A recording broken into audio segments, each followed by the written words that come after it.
ఈ వీడియోలో ఏపీ ప్రభుత్వ ఉద్యోగులకు అలర్ట్ అండి. ఈ వెరిఫికేషన్ పూర్తయితేనే పెన్షన్ అనేది మంజూరు చేయబడుతుంది. మరి ఆ వెరిఫికేషన్ ఏంటి అనే పూర్తి వివరాలు వీడియోలో తెలుసుకుందాం. వీడియోని ఎక్కడ గాని స్కిప్ చేయకుండా ఎండ్ వరకు చూడండి. అప్పుడే ఇన్ఫర్మేషన్ పూర్తిగా అర్థమవుతుంది.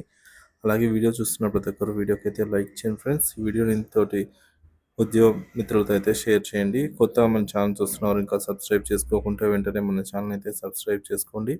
దీని ద్వారా నేను చేసే లేటెస్ట్ వీడియోస్ అన్నీ మీ వరకు రీచ్ అవుతాయి. ఇక ఆలస్యం చేయకుండా వివరాల్లోకి అయితే వెళ్ళిపోదాము. ఫ్రెండ్స్, సర్వీస్ వెరిఫికేషన్ అండి ఇది. 25 సంవత్సరాల సర్వీస్ వెరిఫికేషన్. అసలు ఎందుకు చేయాలి అని అంటే, ఈ సర్వీస్ వెరిఫికేషన్ వల్ల ఉపయోగం ఏంటనే తెలుసుకుందాం. ముందుగా 25 సంవత్సరాల సర్వీస్ పూర్తి చేసిన గెజిటెడ్ మరియు నాన్ గెజిటెడ్ ఉద్యోగులు వారి సర్వీస్ రిజిస్టర్ పరిశీలన అంటే సర్వీస్ వెరిఫికేషన్ నిమిత్తం ఏజీ కార్యాలయంకు పంపవలెను. అట్టి సర్వీస్ రిజిస్టర్ల విషయంలోనూ సరిచూసిన తర్వాత ఏజీ ఆఫీస్ వారు సర్వీస్ రిజిస్టర్లో ఏ తేదీ వరకు సర్వీస్ విషయంలో సరిచూడబడతాయో ఒక సర్టిఫికేట్ని అయితే నమోదు చేయవలసి ఉంటుంది.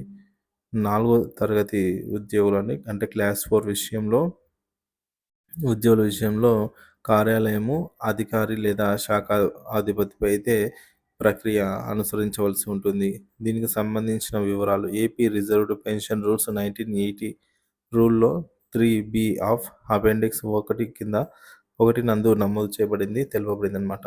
మరి ఈ విధంగా మనకు 25 సంవత్సరాల సర్వీస్ పూర్తి చేసిన మనకు సర్వీస్ రిజిస్టర్ పరిశీలన సర్వీస్ వెరిఫికేషన్ నిమిత్తం ఏఎఫ్జీ కార్యాలయంకు పంపి సర్వీస్ వెరిఫికేషన్ చేయించుకుంటే మనం రిటైర్ అయిన తర్వాత పెన్షన్ త్వరగా మంజూరు శాంక్షన్ కాబడుతుందన్నమాట.